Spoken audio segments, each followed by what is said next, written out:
Ever wondered how ancient Egyptians made a mummy? Let's break it down.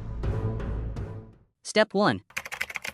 Someone dies. Sad, but this is where the embalmers come in.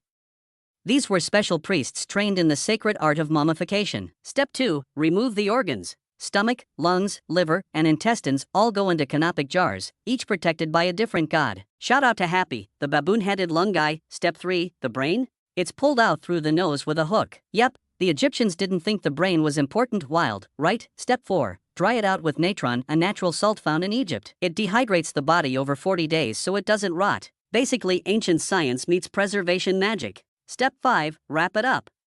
Linen strips, amulets, prayers equals fully protected for the afterlife.